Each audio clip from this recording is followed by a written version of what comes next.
Hello, readers of Every Word, and welcome to Every Word 365. I'm your host, Christina Munoz Madsen, and today we're reading Amos 8 through 9. Seeing as how today is the anniversary of the attacks of 9/11, I find it so interesting that today's insight talks about total destruction and death, no possible way of escape, no spiritual refuge or earthly security. As awful as 9/11 was, and many victims probably felt exactly that way, the end of the earth and that final judgment will be way worse. But in that day, I will restore the fallen house of David. I will repair its damaged walls from the ruins. I will rebuild it and restore its former glory. That is in Amos 9:11. Doesn't that feel good? I will bring my exiled people of Israel back from distant lands, and they will rebuild their ruined cities and live in them again. They will plant vineyards and gardens. They will eat their crops and drink their wine. I will firmly plant them there in their own land. They will never again be uprooted from the land I have given them, says the Lord your God. And that is Amos 9:14 through 15.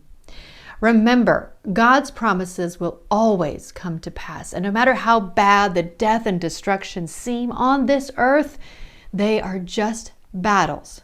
God has won the war. So I find that just very interesting timing to be talking about that kind of destruction, because I know for the people that were in New York and in Shanksville, Pennsylvania, and at the Pentagon, I'm sure that destruction and death had to be just so incredibly devastating and awful. And yet, because of Jesus dying on the cross, we will be saved and we will be okay. Reminds me of John 16:33. I have told you these things so that in me you may have peace. In this world you will have trouble, but take heart, I have overcome the world. I always say it louder for the people in the back. And here's some more on Amos from Got Questions. This is the practical application. Sometimes we think we are we are just a salesman, just a farmer, just a housewife. Amos would be considered He wasn't a prophet or priest or the son of either. He was just a shepherd, a small businessman in Judah. Who would listen to him? But instead of making excuses, Amos obeyed and became God's powerful voice for change. God has used justas, such as shepherds, carpenters, and fishermen, all throughout the Bible. Whatever you are in this life, God can use you.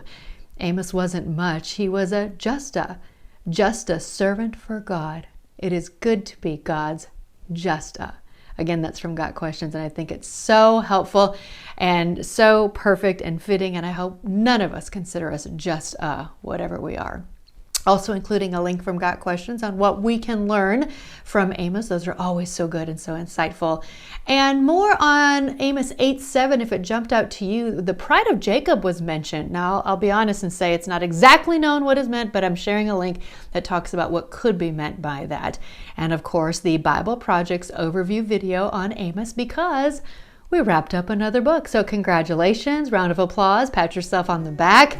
Tomorrow is Obadiah, and the entire book is just 21 verses.